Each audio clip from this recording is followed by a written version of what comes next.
Eu sou coordenador do Centro de Memória do Ministério Público do Estado do Rio de Janeiro e nós estamos começando um projeto chamado Para Matar a Saudade. E estamos entrevistando colegas e amigos do nosso saudoso Gastão Lobão de Araújo, que foi um promotor de renome, um procurador de renome no Ministério Público do Estado do Rio de Janeiro. E, infelizmente, se foi há pouco tempo. Então, amigos dele vão falar um pouco sobre o que conheciam da vida dele.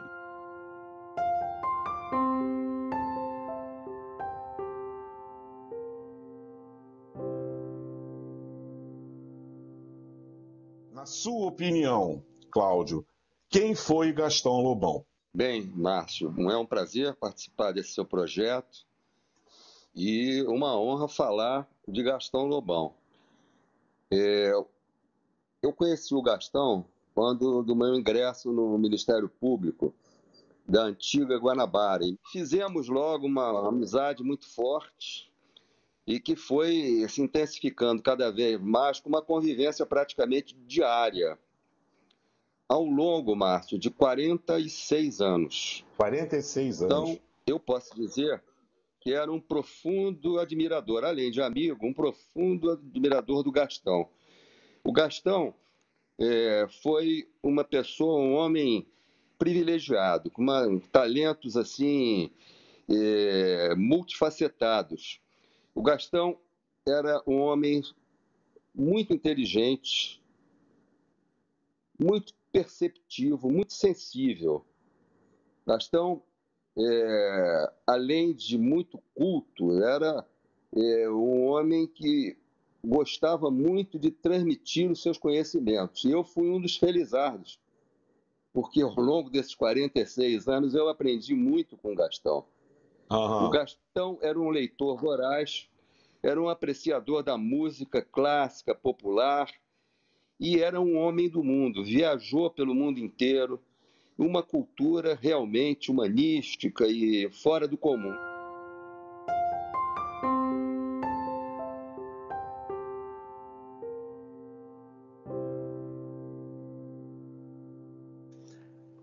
Ronaldo, você poderia citar um fato institucional em que o Gastão Lobão tenha tido alguma atuação de destaque, seja no Ministério Público, seja na Amperge, seja como examinador de concurso, seja na advocacia, seja como professor, algum fato institucional ligado ao Ministério Público, evidentemente, que ele tenha tido algum tipo de destaque, alguma interferência importante?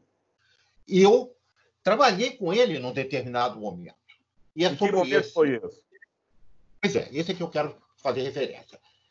Por aí, em 1988, acho, 1987, o Procurador-Geral de Justiça, era o Carlos Antônio Navega, ele me convidou para trabalhar na assessoria civil. E quem era o assessor-chefe? Era o Gastão Lobão. Os meus colegas, nessa ocasião, de assessoria, era um grupo, com uma exceção, eu, muito qualificado, um grupo muito qualificado. Não apoiado, né? Não apoiado. Era, pensando pelas mulheres, né? Era a Maria Tereza Moreira Lima, a Regina Celi Machado, a Henriqueta Lobo, o Elcio Assunção, que já nos deixou, Saudoso. e o Mauro Ferraz. Foi uma época assim, extremamente agradável da minha vida, porque essa assessoria era um lugar espetacular para se trabalhar, não só pela presença dos colegas, muito agradável, mas como pela chefia, né, que o Gastão exercia de uma forma assim, absolutamente suave e tendo a mais absoluta confiança do Procurador-Geral de Justiça, que não acredito que ficasse lendo os pareceres cíveis para discutir uma questão de recurso extraordinário. Quer dizer, nós dávamos os pareceres, e o Gastão não tinha nenhuma interferência nos pareceres que nós dávamos com a maior liberdade.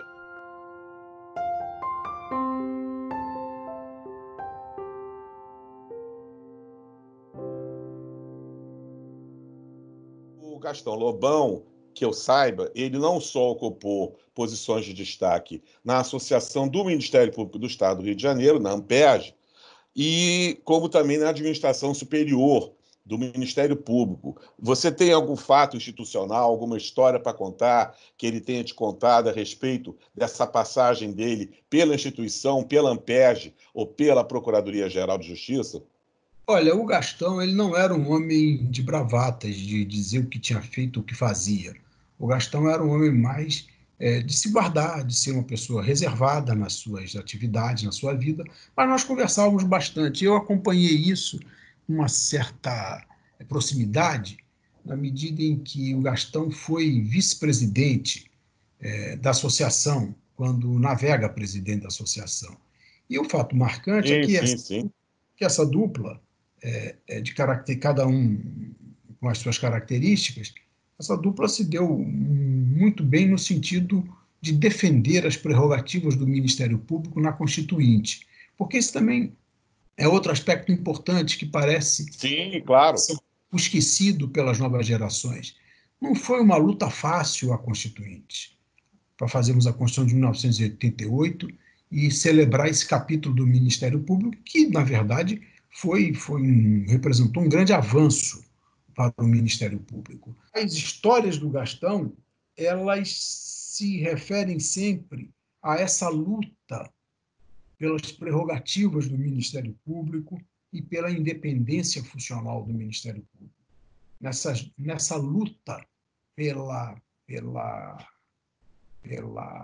atuação cada vez mais independente do Ministério Público, está inserido o nome de Gastão Lobão.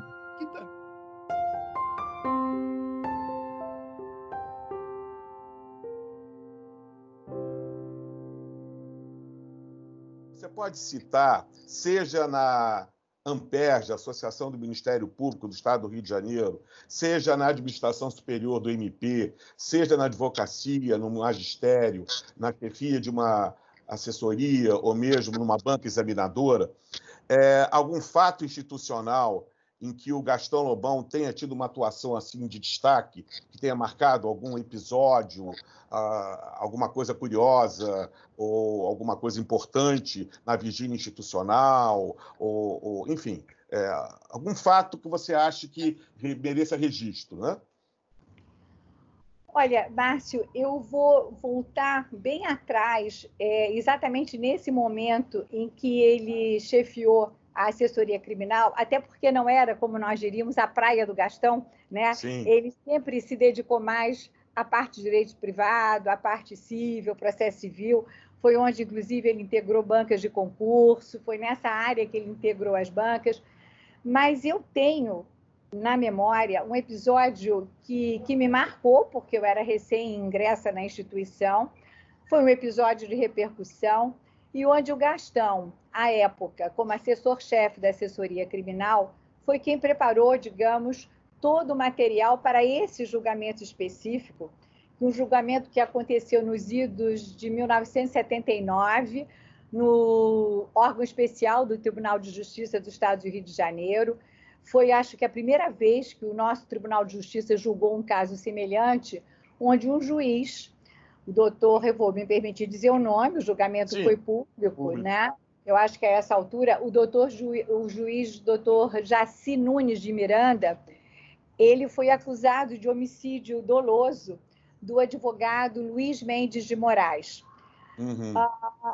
O doutor Jaci e o doutor Luiz eram desafetos conhecidos, com histórico de registros policiais diversos, e o fato acabou ocorrendo no interior da garagem do condomínio onde ambos residiam. E, à época, o Gastão, como assessor-chefe, foi quem preparou a sustentação oral que o procurador-geral, que era Hermano João dos Anjos, meu pai, fez no plenário acusatório, na sessão de julgamento. Era, mal comparando, ou bem comparando, um júri no Tribunal de Justiça. Sim, no Tribunal de Justiça. Era um juiz sendo julgado por homicídio, né? E julgado pelo Tribunal Pleno. E o emblemático dessa situação, porque todo o material, o treinamento foi preparado pelo Gastão, o Gastão providenciou como um exímio conhecedor do direito que era, e um didata. Ele providenciou simulações do julgamento, e nós participamos todos dessas simulações. Olha. E ele acabou entregando, digamos, ao procurador-geral um material rico, um material preparado, e eu diria que uma performance, digamos assim, estruturada e treinada. Porque esse julgamento tinha figuras importantes, não só porque envolvia um juiz e um advogado bastante conhecido, como, além do procurador-geral, com a sua atribuição originária, figurava como assistente de acusação o advogado Técio Lins e Silva. Olha, nada menos.